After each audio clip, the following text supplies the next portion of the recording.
Tiga petugas lembaga pemasyarakatan kelas 2B Blitar, Jawa Timur diduga terlibat jual beli kamar sel khusus. Setiap napi yang tertarik dipatok bayaran hingga ratusan juta rupiah.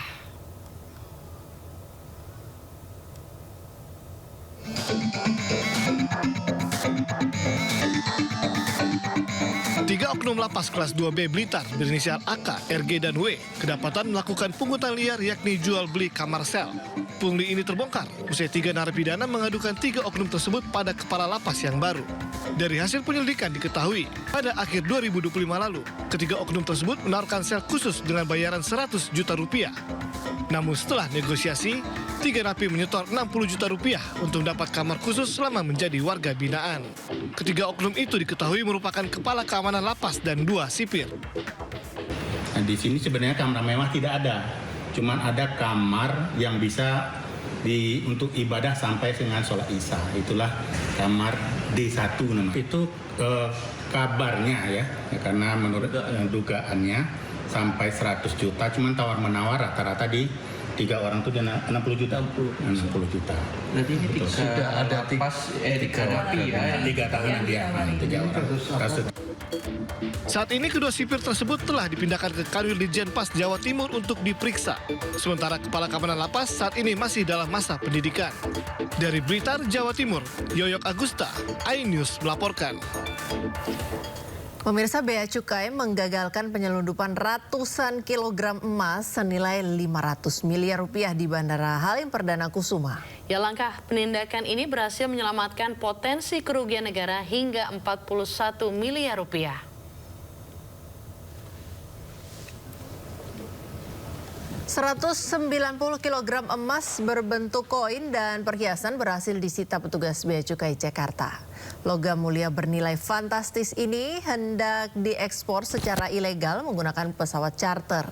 Petugas mengamankan 4 tersangka termasuk 1 warga negara India. Pengungkapan bermula dari laporan warga terkait penyalahgunaan pesawat charter tanpa dokumen yang sah. Kini seluruh barang bukti disita untuk proses hukum.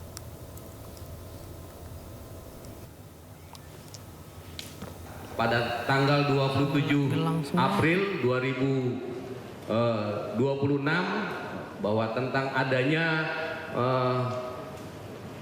pesawat charter yang akan digunakan untuk mengirim emas ya, yang tidak dilengkapi dokumen ekspor, sehingga kita bisa menggagalkan upaya penyelundupan emas sebanyak kurang lebih total 190 kilogram.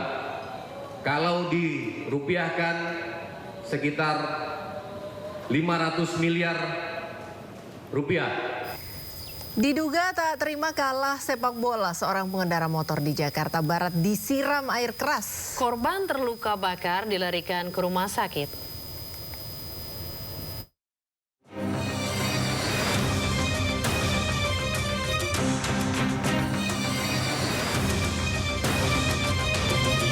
Rekaman CCTV terlihat jelas, 2 pria berboncengan motor mengejar dan memepet motor korban di Jalan Dharma Wanita 5 Rawabuaya, Cengkareng, Jakarta Barat, Minggu sore. Pelaku kemudian menyiram korban dengan air keras. Akibat kejadian, lengan kanan korban terluka bakar. Korban pun dilarikan ke rumah sakit. Diduga kedua pelaku tak terima kalah sepak bola dari tim korban. Awal kejadiannya dia bermain bola, terus ketemu di lapangan, diajakin sparring, taruhan air minum, gitu. Kalau kalah taruhan air minum, udah begitu yang kalah itu ya megat di jalan pulang. Polisi sudah menangkap seorang pelaku namun belum bersedia memberikan keterangan karena masih diperiksa. Dari Jakarta, Rizky Falupi, iNews melaporkan.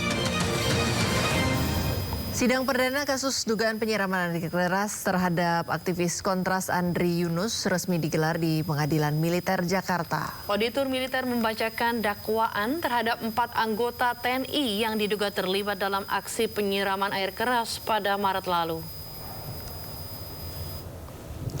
Dalam persidangan, auditor militer menjerat keempat terdakwa dengan pasal berlapis terkait penganiayaan berat dan penganiayaan berencana. 4 terdakwa yang dihadirkan dalam sidang ini yaitu Kapten NDB, Letu BHW, Letu SL, dan Serda ES. Hasil sidang menyatakan keempat terdakwa tetap menjalani penahanan dan sidang selanjutnya pada 6 Mei 2026, auditor militer akan menghadirkan 8 orang saksi, terdiri dari 5 saksi dari pihak TNI dan 3 saksi sipil.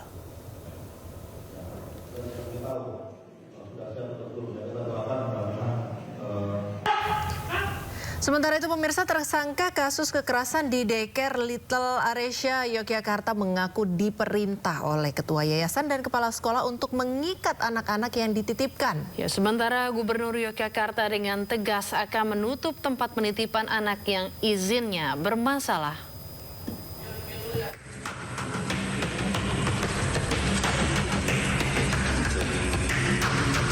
Tiga 13 tersangka kasus kekerasan anak di Daycare Little Aresia masih diperiksa intensif. Dari hasil penyelidikan terungkap bahwa 11 pengasuh yang jadi tersangka mendapatkan perintah langsung dari kepala sekolah dan ketua yayasan tersebut. Para pengasuh tiap pagi diperintah oleh 2 tersangka lain, yaitu ketua yayasan dan kepala sekolah untuk mengikat anak-anak yang dititipkan.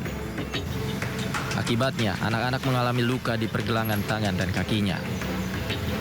Namun dari keterangan para tersangka pengasuh 11 itu, mereka diperintahkan melakukan hal itu oleh ketua yayasan. Iya, namun tapi di SOP nggak ada. Namun itu disampaikan secara lisan, secara langsung oleh ketua yayasan. Dan itu semua keterangan dari 11 pengasuh seperti itu. Kalau ketua yayasan kan memerintahkan untuk tindakan seperti itu. Kalau untuk kepala sekolah sendiri apa? Sama juga. Sama. Karena ketua yayasan dan kepala sekolah ini selalu hadir tiap pagi. Dan mereka melihat langsung para pengasuh melakukan hal tersebut kepada anak-anak itu. Jadi dia mengetahui dan menyuruh. Sementara itu, Gubernur Yogyakarta Sri Sultan Hamengkubuwono X prihatin terhadap peristiwa ini.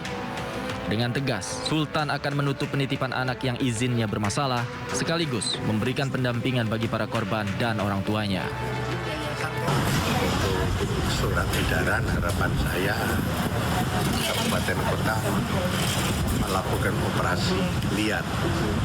Ada yang ilegal, yang tidak memberikan pelayanan tidak baik. Jadi sebetulnya kalau saya ya begitu ilegal tutup sementara supaya diproses legal. Selama tidak mau legal jangan boleh dilakukan. Kasus kekerasan yang terjadi terhadap korban membuat masyarakat geram. Bahkan, tembok rumah lokasi kejadian dicoret-coret oleh orang tak dikenal. Dinding dan papan visi misi daycare dicoret dengan cat semprot berisi kekecewaan dan kemarahan. Diduga hal ini dilakukan oleh warga sekitar yang kecewa dan marah atas apa yang terjadi di tempat penitipan anak tersebut. Dari Yogyakarta, tim liputan iNews melaporkan.